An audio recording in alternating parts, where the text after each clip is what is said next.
जेसूसीता लोकसभा के जहां अखिलेश यादव करे रहा है संबोधन। वहां पर नहीं बना। अगर कोई बना हो, नया बन रहा हो, बड़ा बन रहा हो तो बताएं। और जो बने भी हैं वो उस मानक, उस क्वालिटी के नहीं हैं जिस क्वालिटी के आज विकसित भारत के एक्सप्रेसवे होने चाहिए। जो लोग भ्रष्टाचार पे बड़े बड़े सवाल उठाते हैं वो कम से कम अपनी सड़कों को देखें, अपने एक्सप्रेसवेज को देखें कि उन्होंने क्या बना करके खड़ा इतने हजारों करोड़ रुपए खर्च करने के बाद। इनके सबसे पहले प्रधानमंत्री अटल बिहारी वाजपेयी जी, उनके नाम से कोई एक्सप्रेसवे बन रहा था। सभापति महोदय, हम लोगों ने अखबारों में पढ़ा, कई लोग स्टेटमेंट भी देते हैं कि हम एक्सप्रेसवे बना रहे हैं। उनके नाम से बनने के साथ साथ उनका नाम भी बदल दिया। पहले वो चंबल एक्सप्रेसवे बन रहा था, फिर अटल जी के नाम से एक्सप्रेसवे बन रहा था। लगता है वो जमीन पर नहीं उतरा है, वो केवल कागजों पे बन रहा था। तो ये तो एक्सप्रेसवे की बात हुई।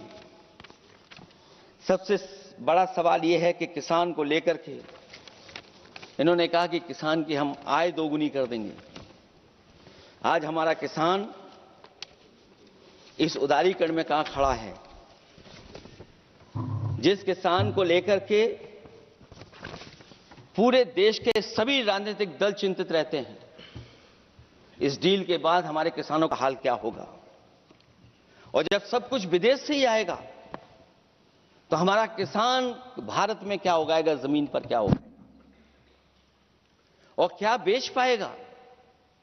सभापति महोदय, सरकार ने बड़ा बड़ा बजट पेश किया, कहा कि हम एग्रीकल्चर इंफ्रास्ट्रक्चर तैयार करेंगे, एग्रीकल्चर इंफ्रास्ट्रक्चर से हम मंडियां तैयार करेंगे, बाजार तैयार करेंगे, एमएसपी लागू करेंगे। हमारे किसान जब काले कानून के खिलाफ लड़ रहे थे, बड़ी संख्या में जान चली गई, उसके बाद सरकार कहीं पीछे हटी और उन्होंने काले कानून वापस लिए। लेकिन आज भी किसानों को जो कानूनी गारंटी मिलनी चाहिए वो अभी तक एमएसपी की कानूनी गारंटी सरकार नहीं दे पाई है।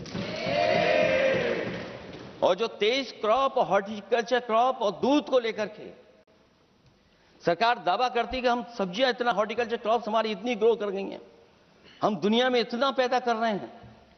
दूध के जब आंकड़े बताते हैं कि दुनिया में हम दूध का उत्पादन इतना कर रहे हैं, और अगर आपका बजट ही विकसित भारत का बजट है तो हमारे हॉर्टिकल्चर क्रॉप्स और जो हमारा किसान दूध का उत्पादन कर रहा है, दूध का उत्पादन हो रहा है, उसके लिए एमएसपी की गारंटी कब देंगे आप लोग?